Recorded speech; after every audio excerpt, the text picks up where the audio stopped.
What's up, YouTube? So I've been playing Wayfinder. Right? I popped this game on because I wanted to see if it was worth playing, right? Because I played it in beta and it was a little underwhelming, but I think I respect this game a little bit more, especially after they've changed it into a like single player co-op game rather than an MMO.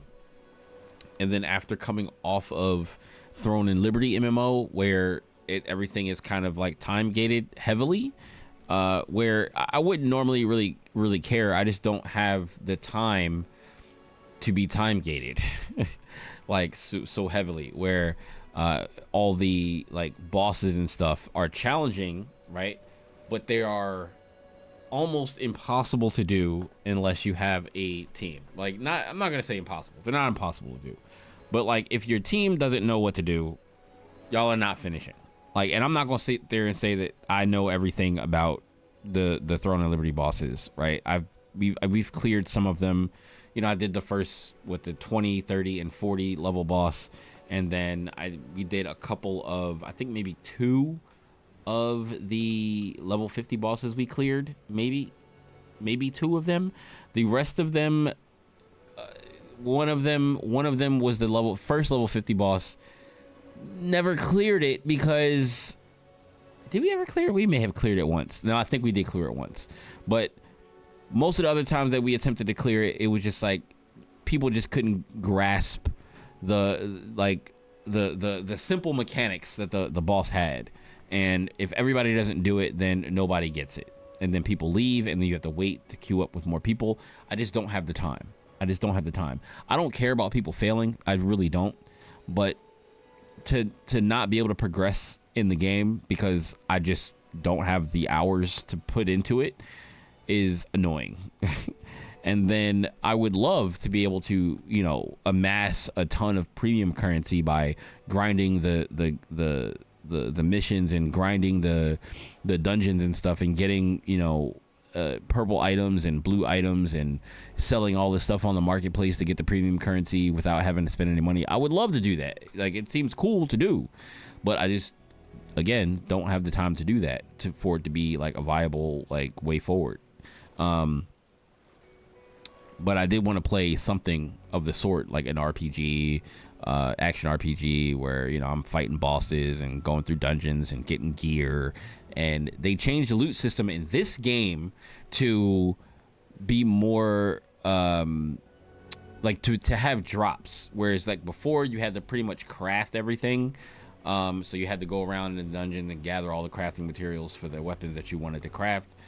And it was like, I don't know if I was feeling that too much, but with the way they have it now, where you get drops for your character, you just get weapons, right? And then on each of the characters, each character has a different like kit or whatever, and you now can just you know, use whatever weapon you want to use.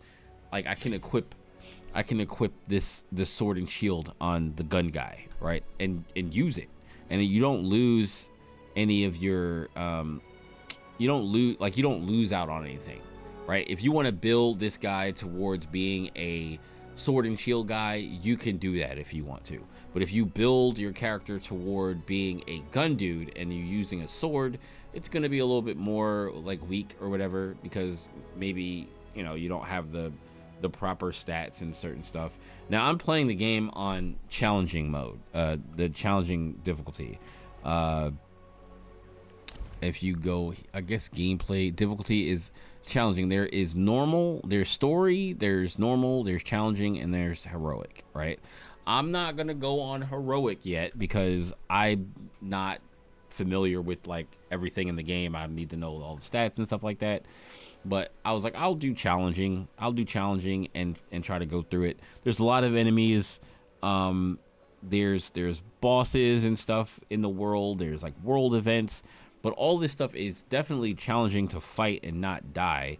But it doesn't feel impossible, right? It doesn't feel like I can't get it done.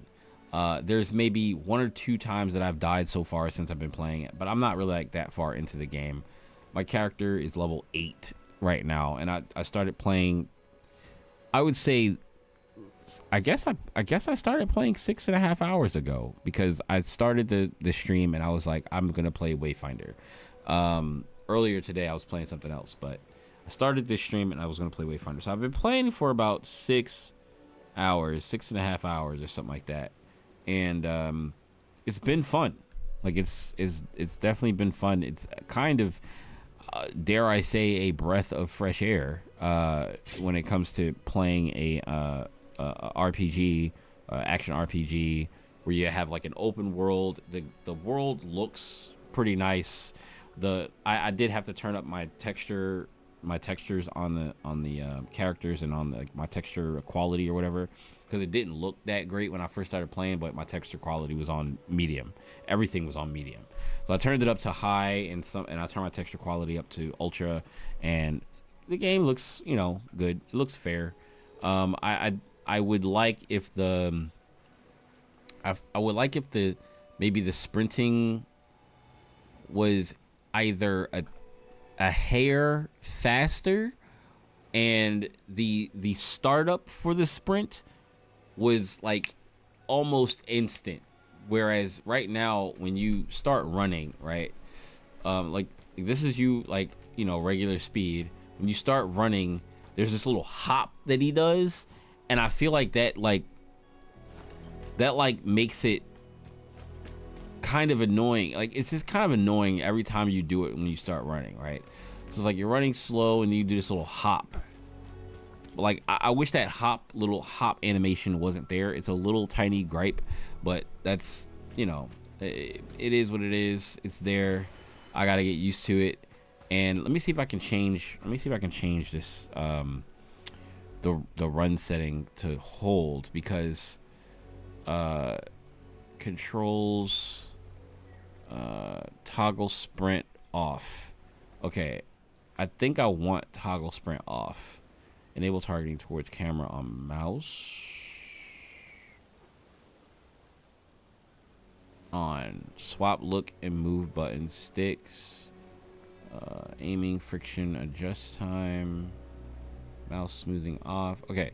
Unapplied change will be lost back. Apply. Continue. Okay, so now I can hold down the button. I don't know. There's something about holding the shift button to run rather than pressing it once. Because sometimes I'll press it and let it go, and I'll still be running, and then I'll press it again and I'll start walking, because I never let go of the joystick. I do like that the gun has active reload.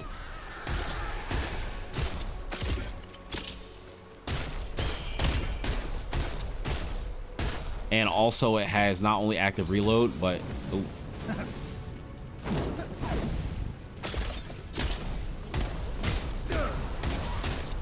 okay, so walk it off.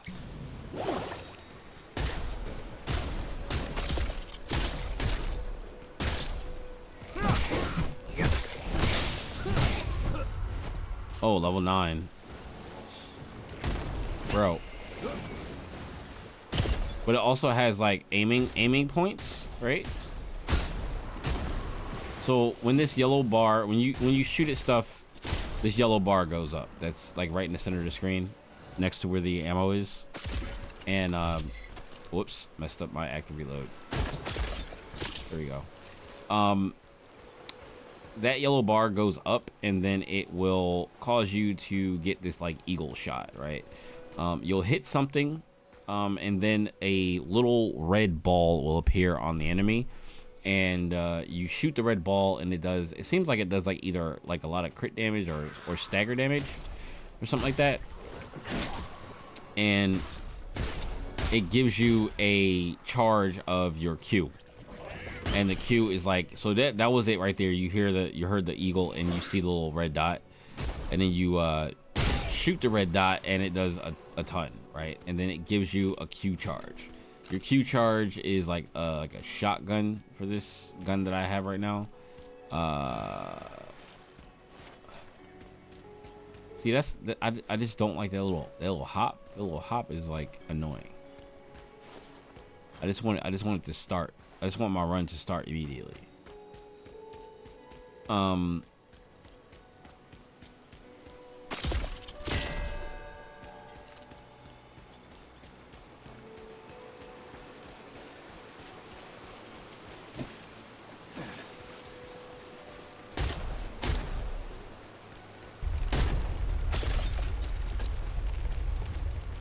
Codex halls.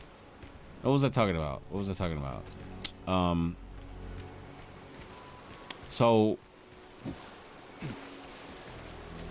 yeah, that little run. Otherwise, this game is, for what it is, it's pretty solid. It's a pretty solid game. I want to try it out on my Steam Deck now that it's an offline game and I don't have to be connected to online to be playing it. I think it'll be good that way. And it's on console. It has co-op. It has crossplay. You can add a party member from Steam if you're playing on Steam. If you're doing crossplay, you have to go to find party and then just use your show your invite code. You use your invite code. You give it the invite code to somebody. They type it in on the find party thing up here, and they can join you. I haven't done that yet, so I don't know how smooth of a thing that is. But I guess I will find out if somebody decides they want to play, and we'll figure that out. So there's a ton of stats in this game, right? So far, I've been pleasantly overwhelmed with stat things, because that means like it's gonna keep me busy and like switching out weapons and switching out echoes. Your echoes are just like these little spirits from the guys that you beat that you could put on them, and each one of them has like max health or resilience or physical damage. You see it down there on the bottom down here, and you can just add these to your weapons. You can add these to your character. You can so it has cross type, whatever cross type is. I don't know what that is. And then it has these guard types, and then balance types. And then like you can scroll down here, you'll see what you have equipped already. Already equipped. And then like this one says Strike Enforcer, and this one is a max health, break power. So like, and then you have all your stats over here, so you can like lean toward, do you want to do a lot of crit damage? Do you want to do a lot of break damage to stagger enemies? You have a lot of choice, right? You have a lot of choice in this game. So I can have I guess I can just equip this one because it's the only other one I have. Resilience just stops you from, it makes it harder for people to guard break you. Because you can get guard broken just like you can guard break any of the other enemies. Physical defense, I'll just put it on because I have it. I don't have any rush type echoes. I don't know what those are yet. And then you have your accessories, which is like your gear pieces, right? So you can go here. Your accessories will give you, I think your gear has stats too. Yeah, gear has some type of stats to it too. But I think your accessories are more for stats. Your accessories and your weapons. Because like over here, you'll see this one has physical defense, crit power, weapon power, and then you have set bonuses. This is what you have on now. Like, you know what I'm saying? So like, there's a lot to this game. There's a lot of items to be had. There's a lot of items to shuffle around. It's not just you're gonna be, dealing with items that you have to craft. You deal with less crafting stuff, at least right now in the beginning of the game at level 8.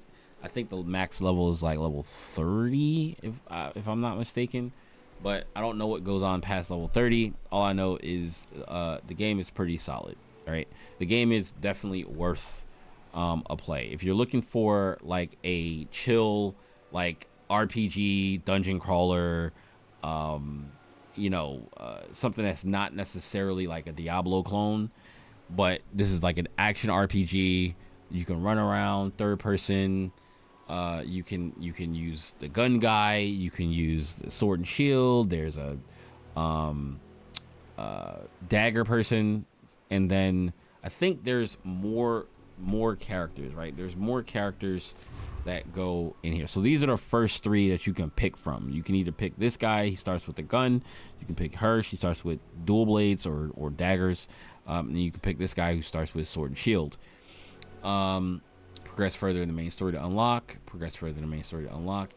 Kairos is thought to be lost to the void itself. I think I'm getting ready to be able to summon this guy.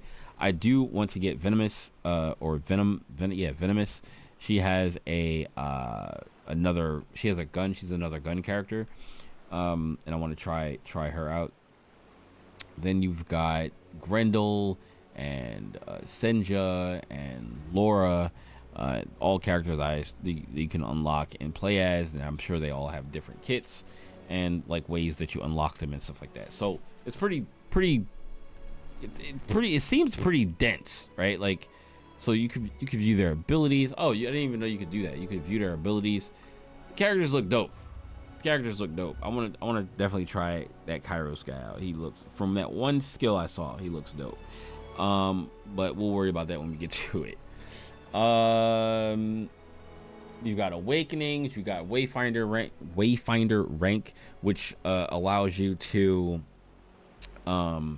just continuously progress, even if you playing a different character. Like if you stop playing, like if I were to stop playing Silo and I wanted to play a different character, then I could switch to a different character. My Wayfinder rank would stay the same, and my Wayfinder rank would go up. This is your power rating for your character, for the gear and stuff you have on. Your talents. Every time you go up a Wayfinder rank, you get a talent point, I believe, and then you can set these talent points to things like crit power, crit power, crit rating, max stamina, health, all that kind of stuff, ability cooldowns, and build out your character the way you want to build out your character. There's a lot in this game for you to do. I don't know whether it's placebo or not, but the fighting in this game and the abilities and the way the game feels, it seems to feel better than it did when I first played it. But I don't know if that's because I played a different character. I played Nis. I didn't play the gun guy, and I also didn't really mess around with the swords. I don't know if they changed like the sound effects and like the hit stop and stuff like that. I don't know if they tweaked that stuff to make it feel better, but I remember not really enjoying the combat too much. But I've literally been sitting here playing this game for 6.5 hours, and I am enjoying it. I'm enjoying the game, and I was saying that I was like, I feel like I could see me coming home from work and sitting down and play this game and progressing every day, and getting in, doing some dungeons, getting some gear, getting some progression for weapons, getting progression for accessories and all that kind of stuff, and doing stuff and clearing it, right? And if my friends want to play, if they do play, which maybe Chris might play, but if anybody else plays, then we can just co-op it up, join somebody's game, and just go run through dungeons, go run through stuff in the game, and have fun, right? And I think that would be better than playing Throne and Liberty right now for us. Like, Throne and Liberty, I don't think is a terrible game. It's just heavily time gated. Some would say pay to win, because it kind of is, but it's the only game that I know of where you can acquire the premium currency without having to spend any money through just playing the game, which means that the people who are paying for stuff and paying for the Lucent to get the stuff that they want is also funding the people who are free to play the game. So like I'm all for it, but I just don't have the time. I don't have the time for Throne and Liberty, but I do have the time for a single player co-op RPG, action RPG, dungeon crawling game, where you don't have to have multiple files. If you want to start a new character, all you got to do is just click on character collection from the characters that you've unlocked, select that character, start playing that character, right? Like, that's all you got to do. Any character could play any weapon. It's a chill game, man. Like, it's a chill game. It's a shame that the game flopped the way it did as an MMO, but I think they made the right choice with how they decided to go forward with the game, and I hope they continue to update. I don't know the news about it because I didn't really like look at the news before I just hopped into the game to play it. But if they continue to update the game and there's like a 1.5 or 1.1 or 2.0 version of the game, like I think people will come around to playing this game eventually. I don't know necessarily what else to say about it, but I think people will come around to playing this game eventually if they continue to update the game and show people that they really want people, or they really want to succeed with this, right? But I think there was something that happened with like people like or like publisher buying the game or dropping them. I forget exactly what happened. But 1.0 as it stands right now is definitely worth a shot if you're looking for this type of game. If you're looking for an RPG to play with lots of gear, lots of different stats, accessories, collecting things, swapping your weapons out, swapping your gear out, making your character stronger, leveling up, fighting a lot of enemies, playing by yourself, playing with friends when y'all are on. It's a pretty solid game. It's definitely a pretty solid game. So if you agree or disagree, let me know in the comments, and I'll see you guys in the next video. Be sure to subscribe to the channel if you want to see me play some more Wayfinder. I'm also streaming Wayfinder on my main Twitch and YouTube channels. Maybe I might switch it to doing this one if people start subscribing to the RPG channel, but and I'll just start streaming like vertical here on the RPG channel. But the main stream is always going to be on my main Twitch, which is Ion FGC. So the RPG channel is Ion RPG. I have a TCG channel, which is Ion TCG, and then there may be other channels that pop up. I also have probably a more or less a reaction channel, other stuff that's not necessarily have to do with gaming, but just react stuff or just talking about stuff, whatever the case may be. But that's on Ion FGC Plus. I don't remember exactly what the URL for that one is, but that's my second channel. Ion FGC Plus, and then Ion TCG and Ion RPG. So yeah, got a lot of channels, got a lot of ideas for things to go up on the channels. Subscribe to all the stuff that you're interested in, and I will see you guys in the next video. Appreciate you watching. Thanks.